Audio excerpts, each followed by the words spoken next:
So let's read the question. The question says, in each of the following questions, a statement of assertion is given followed by a corresponding statement of reason. Of the statements, mark the correct answer as assertion. Recombinant therapeutics do not induce unwanted immunological responses. Reason, the human body does not recognize them as foreign elements. Option A, both assertion and reason are true, and reason is the correct explanation of assertion. Option B, both assertion and reason are true, and reason is not the correct explanation of assertion. Option C, assertion is true but reason is false. Option D, assertion is false but reason is true.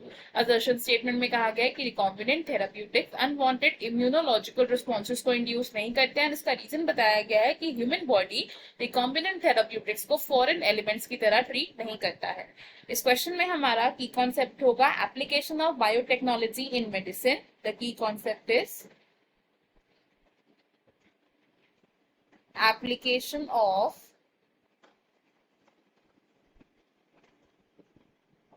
Biotechnology in medicine. तो biotechnology को use करके हम क्या बना सकते हैं in the field of medicine. We can make recombinant therapeutics. recombinant therapeutics क्या है? These are the specialized medicines जिन्हें हम बना रहे हैं by the use of recombinant DNA technology. by recombinant DNA technology. तो रिकॉम्बिनेंट डीएनए टेक्नोलॉजी की help से हम रिकॉम्बिनेंट थेराप्यूटिक्स को डिराइव करते हैं, यानी कि स्पेशलाइज्ड मेडिसिन को डिराइव करते हैं, जिससे कि हम बहुत सारे डिफरेंट डिजीजेस को क्योर कर सकते हैं एंड उन्हें ट्रीट कर सकते हैं. अब रिकॉम्बिनेंट थेराप्यूटिक्स को बनाने के लिए हम बनाते हैं पहले रिकॉम्बिनेंट प्रोटीन्स. और ये जो रिकॉम्बिनेंट प्रोटीन्स हैं ये ह्यूमन प्रोटीन से सिमिलर है, यानी कि these are identical to human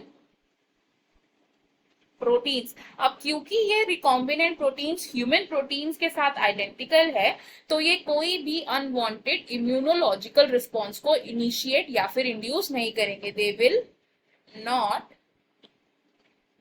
give out और induce any undesirable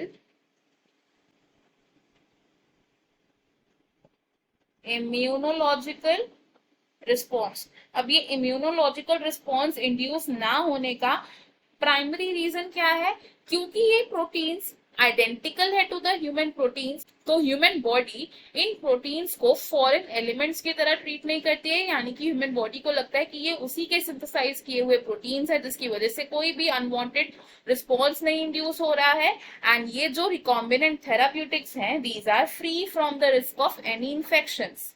free from risk of any infections, which means a recombinant therapeutic safe to use है एंड इनसे हम डिफरेंट डिजीजेस का ट्रीटमेंट कर सकते हैं. और ऐसी ही एक रिकॉम्बिनेंट थेराप्यूटिक का एग्जांपल हो सकता है ह्यूमन